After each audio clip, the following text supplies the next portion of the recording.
तो दोस्तों 4 साल की लंबी गैप के बाद फाइनली शाहरुख खान की एक धमाकेदार मूवी आ गई है।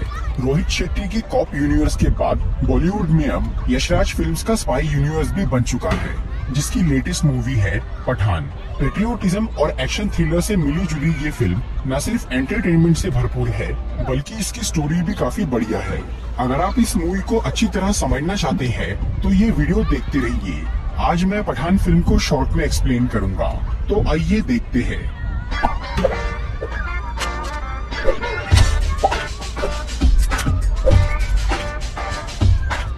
तो जिन लोगों को ये बात ना पता हो, उन्हें मैं ये बताना चाहूंगा कि पठान मूवी यशराज फिल्म्स के स्पाई यूनिवर्स का पार्ट है और ये एक था टाइगर जिंदा है और वॉर मूवी से डायरेक्टली कनेक्टेड है।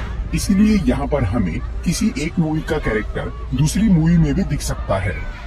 तो इस फिल्म की कहानी शुरू होती है सन 2019 में, जब इंडियन गवर्नमेंट ने जम्मू एंड कश्मीर से आर्टिकल 370 हटा लिया। इस खबर से पाकिस्तान के कई लोगों को बहुत बुरा लगता है, पर इससे सबसे बड़ा झटका लगा पाकिस्तान के एक मिलिट्री ऑफिसर को, जो था जनरल कादिर। उस टाइम पर जनरल कादिर को दिमाग का कैंसर हो गया था और उसके पास कुछ ही साल बचे थे। एक तो पहले ही वो कैंसर से परेशान था, ऊपर से जब इंडिया ने आर्टिकल 370 हटा लिया तो इससे कादिर का दिमाग और खराब हो गया और उसने ये कसम खाई कि वो मरने से पहले इंडिया से बदला लेकर रहेगा। पर कादिर ये जानता था कि पाकिस्तान की गवर्नमेंट उसे ऐसा कोई काम नहीं करने देगी, इसीलिए इस काम के लिए उसने एक टेररिस्ट ऑर्गेनाइजेशन से हाथ मिलाया, जिसका नाम था आउटफिट एक्स। इस ऑर्गेनाइजेशन का लीडर था जिम नाम का एक आदमी, जो कि पहले एक इंडियन रॉ एजेंट था।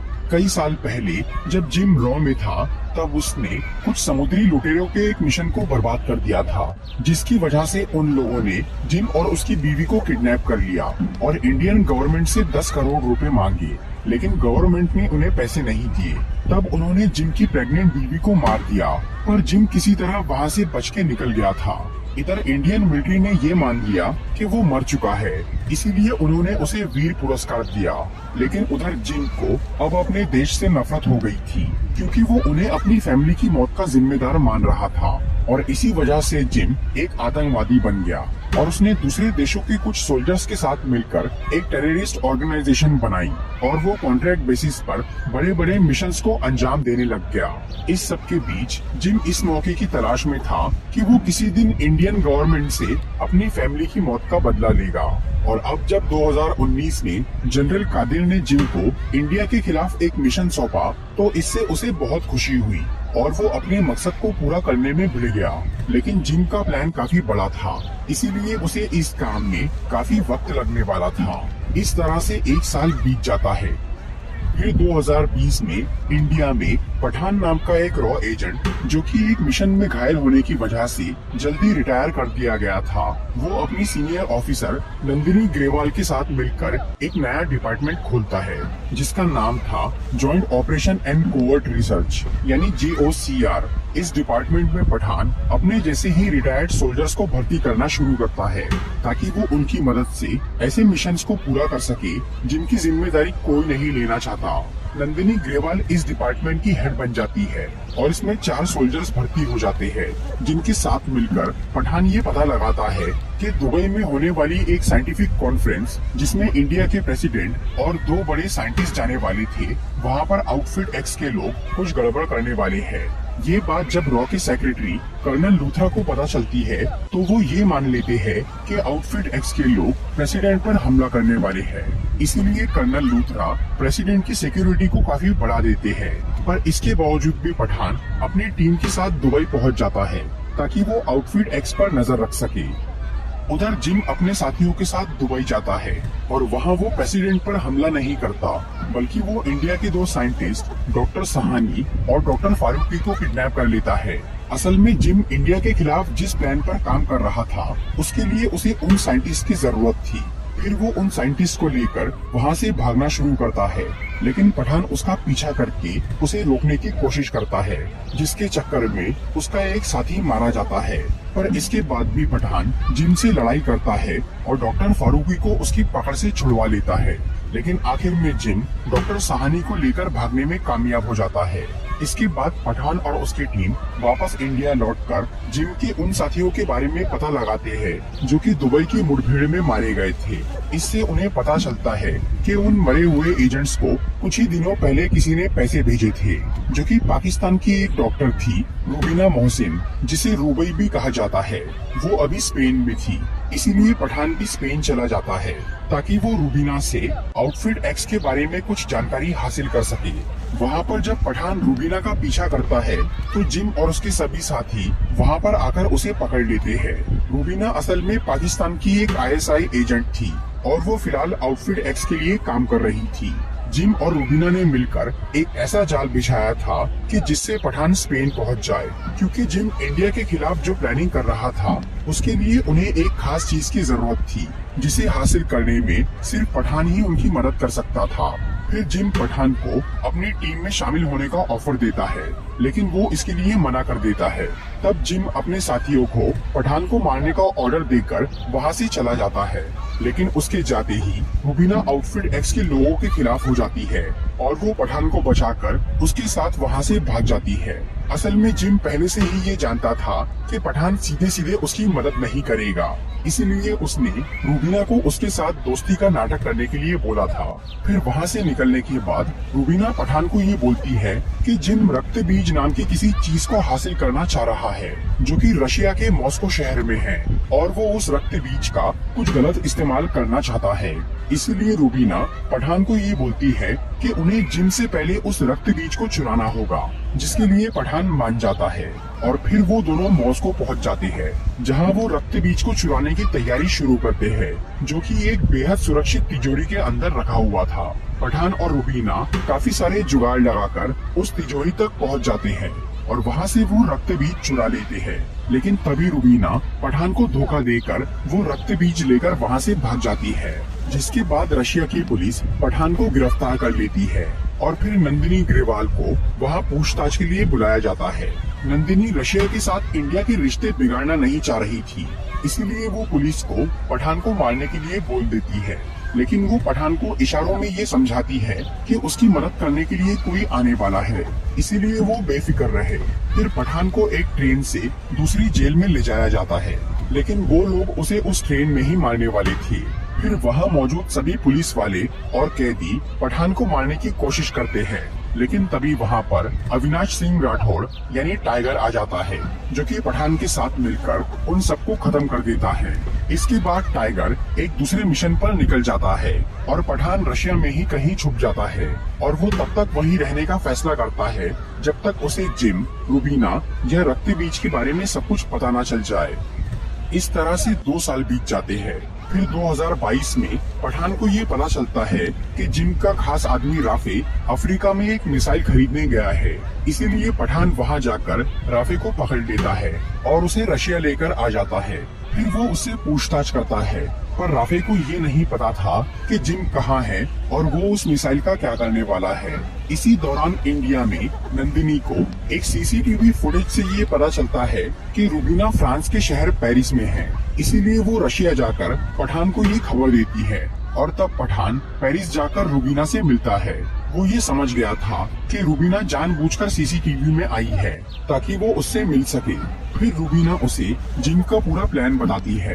रशिया से चुराया हुआ वो रक्त बीज असल में स्मॉल पॉक्स का वायरस था। हालांकि स्मॉल पॉक्स की वैक्सीन बहुत पहले ही बन गई थी और उस बीमारी का नामो निशान मिट चुका था, लेकिन जिम उस वायरस को म्यूटेट करके एक बेहद खतरनाक वायरस बना रहा था। इसीलिए उसने दुबई में डॉक्टर सहानी को किडनैप किया था और वो नया वायरस यानी असली रक्त बीज अब बनकर तैयार हो गया था, जो कि इतना खतरनाक था कि उससे कुछ ही देर में किसी की भी जान जा सकती थी। जिम उस वायरस को एक मिसाइल के जरिए इंडिया के किसी शहर पर छोड़ने वाला था। रूबीना को पहले ये पता नहीं था कि जिम क्या और क्यों कर रहा है। उसे ये बाद में पता चला कि जिम जनरल कादिर के कहने पर ये काम कर रहा है, जो कि खुद पाकिस्तान की गवर्नमेंट से छुपाकर ये सब कर रहा था और इस सब में जिम का अपना बदला भी शामिल था। ये जानने के बाद रूबीना काफी डर जाती है, क्योंकि उस वायरस से करोड़ों मासूम लोगों की जान जा सकती थी। इसीलिए वो पठान से मिलकर उसे सब कुछ बता देती है। इसके बाद रूबीना फ्रांस की एक खुफिया लैब में चली जाती है, जहां डॉक्टर साहनी ने वो वायरस तैयार कर लिया था और उसे 2 ऑर्ब यानी 2 स्फेरिकल कंटेनर में रख दिया था। फिर जिम उन ऑर्ब्स को लेने के लिए वहां आता है, लेकिन तभी पठान भी अपनी टीम के साथ उस लैब में पहुंच जाता है और तब जिम ये समझ जाता है कि रूबीना ने उसे धोखा दिया है। इसीलिए वो उन ऑर्ब्स को लेकर वहां से भागने लगता है। फिर पठान और रूबीना जिम का पीछा करते हैं और कुछ देर की भाग दौड़ के बाद आखिर में एक ऑर्ब जिम को मिल जाता है और दूसरा पठान और रूबीना को, जिसे लेकर वो कर्नल लूथरा और नंदिनी के पास जाते हैं, जो कि उस ऑर्ब को टेस्टिंग के लिए रख लेते हैं और रूबीना को जिम का साथ देने की वजह से गिरफ्तार कर लिया जाता है। फिर उस ऑर्ब को इंडिया के एक रिसर्च सेंटर में लाया जाता है, जहां पर नंदिनी ग्रेवाल की निगरानी में डॉक्टर फारूकी उस ऑर्ब को खोलते हैं ताकि वो उस वायरस की वैक्सीन बना सके, क्योंकि दूसरा ऑर्ब अब भी जिम के पास था जिससे वो हमला करने वाला था। लेकिन उस ऑर्ब के अंदर उन्हें पानी के अलावा कुछ नहीं मिलता। तभी उन्हें जिम का वीडियो कॉल आता है, जो कि सबको बताता है कि असली वायरस उस ऑर्ब के सेंटर में नहीं बल्कि उसकी ऊपरी लेयर में ही भरा हुआ था, जो कि ऑर्ब को खोलते ही उनकी लैब में फैल गया। और उस ऑर्ब में एक ऐसी गैस भी थी जिससे सबके प्रोडक्टिव सूट डैमेज हो गए और वो वायरस वहाँ लैब में मौजूद सभी लोगों की बॉडी में चला गया। इसीलिए उन्हें तेजी से स्मॉल पॉक्स होने लगता है। तब नंदिनी उस लैब को पूरी तरह लॉक करवा देती है और वो कर्नल लूथरा को उस लैब को ब्लास्ट करने के लिए बोल देती है ताकि वो वायरस उन लोगों के साथ वही खत्म हो जाए। फिर उस लैब को ब्लास्ट कर दिया जाता है, जिसमें नंदिनी और डॉक्टर फारूकी के साथ कई लोग मारे जाते हैं। इसके बाद इंडियन गवर्नमेंट को जिम का वीडियो कॉल आता है, जिसमें वो बोलता है कि उन्हें 24 घंटे में कश्मीर से अपनी आर्मी हटानी होगी, नहीं तो वो अपने मिसाइल के जरिए रक्त बीज को इंडिया के किसी शहर पर छोड़ देगा। जिम और जनरल कादिर ये जानते थे कि इंडियन गवर्नमेंट कश्मीर नहीं देने वाली, इसीलिए उन्होंने वायरस को इंडिया पर छोड़ने की पूरी तैयारी कर ली थी। इधर जब पठान राफे से दोबारा पूछताछ करता है तो उसे पता चलता है कि जिम का वो मिसाइल अफगानिस्तान में है।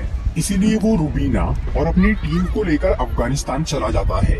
वहाँ पर वो लोग एक जाल बिछाकर जिम के साथियों को बाहर निकलवाते हैं और वो उनके जरिए उस अड्डे पर पहुँच जाते हैं जहाँ वो मिसाइल रखा था। वहाँ पर जनरल कादिर और जिम उस मिसाइल को छोड़ने की तैयारी कर रहे थे, लेकिन पठान और उसके साथियों के आते ही वहाँ पर लड़ाई चालू हो जाती है, जिसमें कादिर रूबीना के हाथों मारा जाता है और फिर जिम एक जेट पैक लेकर वहाँ से भागने लगता है। इसीलिए पठान भी एक जेट पैक से उसका पीछा करता है और वो दोनों लड़ते लड़ते एक पहाड़ी पर बने केबिन में पहुँच जाते हैं। उधर जब रूबीना उस मिसाइल को खोलकर देखती है तो उसमें रक्त बीज नहीं था, वो मिसाइल बस ध्यान भटकाने के लिए था। तब रूबीना को जिम के एक साथी से पता चलता है कि वो वायरस का ऑर्ब दिल्ली जाने वाले एक प्लेन में रखा है और उस ऑर्ब में कुछ देर बाद का टाइमर सेट है, जिसे रोकने का रिमोट जिम के पास है। दूसरी तरफ जब कर्नल लूथरा को ये पता चलता है कि रक्त बीज एक प्लेन में रखा है, तो वो उस प्लेन को तबाह करने का फैसला करते हैं ताकि वो वायरस जमीन तक न पहुंच सके और वो उस प्लेन के पीछे एक मिसाइल भेज देते हैं। लेकिन उस प्लेन में बहुत सारे पैसेंजर्स थे जिनकी जान दांव पर लग गई थी। इसीलिए पठान उन पैसेंजर्स को बचाने के लिए जिम से लड़ाई करता है और वो उसे रिमोट छीन लेता है, जिससे वायरस का टाइमर रुक जाता है। और तब कर्नल लूथरा उस मिसाइल को प्लेन तक पहुंचने से पहले ही ब्लास्ट कर देते हैं, जिससे सबकी जान बच जाती है। इसीलिए अब पठान जिम पर आखिरी वार करके उसे पहाड़ी से नीचे फेंक देता है। इसके बाद कर्नल लूथरा पठान को वापस रॉ में शामिल करके उसे JOCR का नया हेड बना देते हैं और फिर वो उसे एक फाइल देते हैं जिसमें ऐसे सोल्जर्स की लिस्ट थी जो कि समय से पहले रिटायर कर दिए गए थे, ताकि पठान उन्हें JOCR में भर्ती करके एक पावरफुल टीम बना सके और देश को बड़े खतरों से बचा सके। मूवी के मिड क्रेडिट सीन में हमें टाइगर और पठान नजर आते हैं। वो दोनों अपने काम से रिटायर होने की बात कर रहे थे क्योंकि अब उनकी उम्र हो गई थी, पर उन्हें कोई भी अपनी जगह लेने लायक नहीं लगता। इसीलिए वो ये फैसला करते हैं कि उन्हें खुद ही वो काम करना होगा और वो किसी पर ये जिम्मेदारी नहीं छोड़ सकते। तो दोस्तों, ये थी पठान मूवी की एक्सप्लेनेशन वीडियो। अगर आपको ये वीडियो अच्छी लगी हो तो इसे लाइक और शेयर जरूर करिए।